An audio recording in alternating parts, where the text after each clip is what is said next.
the Mighty Mighty Bosstones, a ska punk or ska core band formed in Boston in 1983 with the lead singer Dickie Barrett. This band has 11 studio albums and 3 EPs. They're not a currently active band. They split up a few years ago, but who knows, they might get back together. It is notable, as by this image, that there are roughly 8 members of this band, as they have both, guitar players, a bass player, drummer, but they also have someone playing trombone, trumpet, saxophone, as well as a keyboardist. So they're a very interesting sounding band, and the lead singer has a very deep baritone voice, which gives it a signature sound. Now, their first album, Devil's Night, is not a particularly good album. It's a mix of hardcore punk and ska, more on the hardcore punk sound and side of things, but it's not particularly strong. Their second album is called More Noise and Other Disturbances, and that's a pretty accurate title. It's a ska punk album. It's probably similar to their first one more than anything else, and it's not particularly notable either. There's nothing really strong on there. Third album is called Don't Know How to Party. I would recommend, to a limited degree, a song called Our Only Weapon. This is what I call a 4-star standout. It's decent.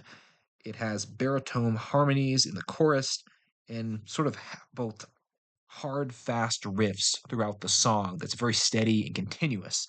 It's not a great song, but it's decent. It's worth noting for the album. The next album they have, the fourth album, is Question the Answer, which is a ska punk and melodic hardcore album, which of course moves towards them focusing on more of a melody with their songs. Although I don't think it's a particularly strong album either. I will note there was another 4-star standout called Toxic Toast, which uniquely is more of a piano song, which stands out for their discography as they don't often use a piano. Then we get to their most famous album, Let's Face It, which was a major ska hit back in the late 90s.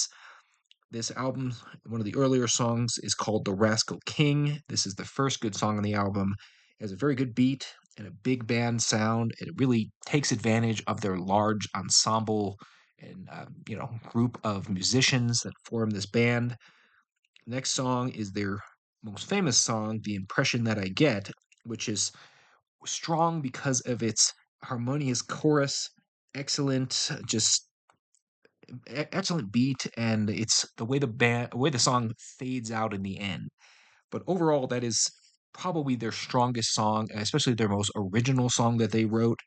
And it's great. It's one of the most memorable songs of the late '90s and of all of ska punk. So definitely listen to it if you haven't.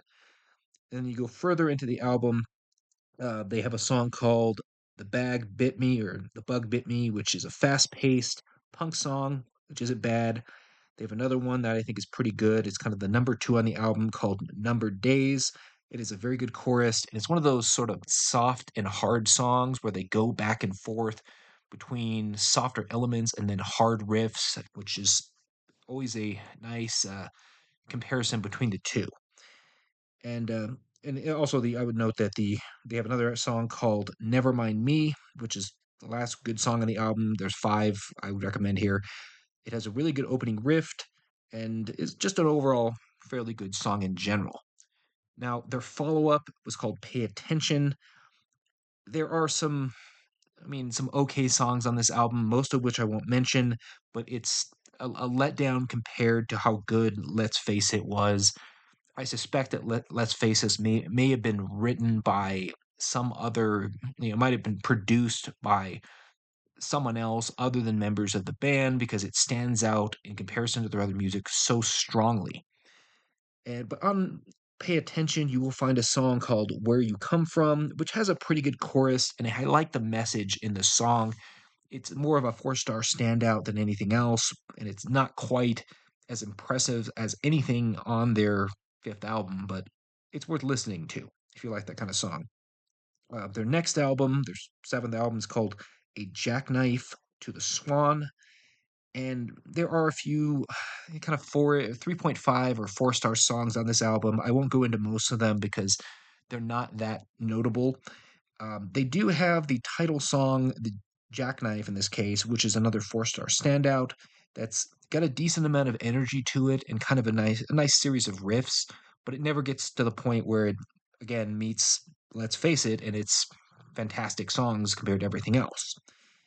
Now, as you go on with their discography, you get their next album, Pinpoint and Gin Joints, which I would really recommend the song A Pretty Sad Excuse. This is kind of a very, not sad song, but a very soft song throughout the beginning.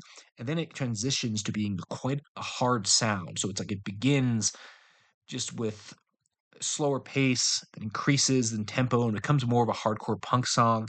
I really enjoyed this song overall, and it's a real standout, especially in their later career. Their ninth album, The Magic of Youth, it has a couple of decent 4-star standouts. One is called Daylight. It's got a constant guitar riff throughout the song, which makes it pretty decent. And there's another one called Like a Shotgun, and it just has a decent chorus. It's not amazing, but it's somewhat notable. Their 10th album is called While We're At It, and there are two 4-star standouts that I'll recommend here. One is called Unified, and it's just a good song in general, but not great. And the last one is called After the Music Is Over, which I would almost call a 5-star.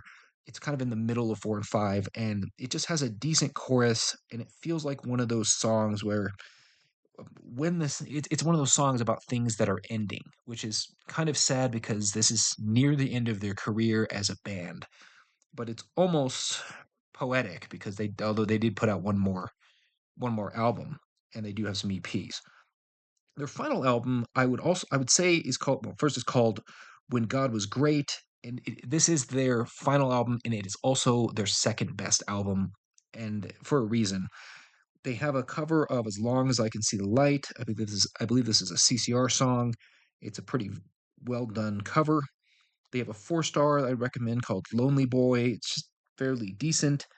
And then they have a song called The Final Parade, which, like their prior album that has the end song after the music, this really feels like the band singing the end of their career, and probably intentionally.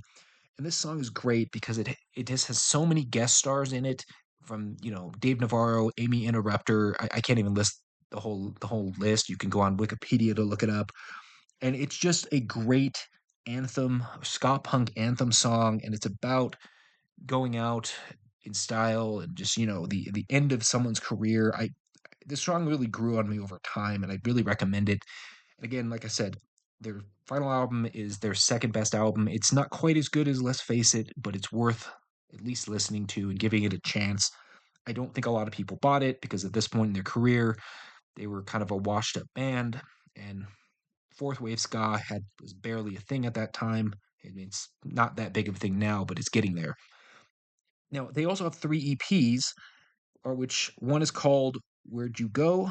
This little EP is worth noting because it has a fairly good ska punk cover of the Metallica song Enter Sandman, which is a very hard version of the song for what kind of music the Mighty Mighty Bosstones play. But if you like ska punk, particularly hardcore punk, and you like Metallica, you'd probably like this cover. It's not really that much of a ska song. It's more on the hardcore punk end, but it's interesting. They also have a EP called Ska Core, The Devil and More. There is a Minor Threat cover on here and a Bob Marley cover. I won't go into them too much detail. They're not fantastic, but if you'd like listening to cover songs from other bands, it's worth listening to a little bit. And lastly, there's an EP called Here We Go Again. It's not particularly great. They do have a so-so song called Chocolate Pudding, but I don't think it's fantastic. It's just somewhat notable.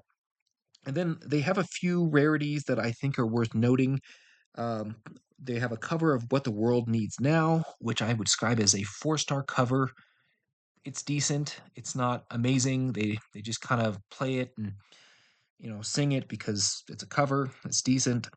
They have a cover of Kiss's Detroit Rock City, which has an interesting intro from Gene Simmons telling them not to cover this song, pick a different song, and they did anyways. And it's a good cover. They did a really good job at it, and it's way stronger than their what the world needs now and a lot of their other covers. And it's a very much a ska punk cover of a Kiss song, and it's great. And then they also have a Pretenders cover that's worth listening to. It's kind of a Christmas song called 2000 Miles. It's kind of a softer song, and I don't listen to a lot of Christmas music personally, but I felt this was somewhat notable and well done. Maybe just because the Pretenders wrote a good version of it, of this particular song, and the Bosstones covered it fairly well. Now, overall, they have a fairly aggressive sound for a ska punk band. A lot of that is because of the lead singer, Dickie Barrett, and his baritone voice. And they're overall, out of 5 stars, I would rate them as a 3-star band, which again means that about roughly every album has a really good song.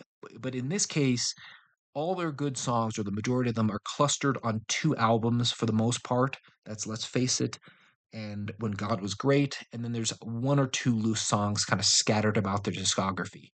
But anyways, check them out if you'd like. They're a pretty good ska punk band. Again, more on the punk elements, punk side, and they do refer to themselves as more of a ska core band.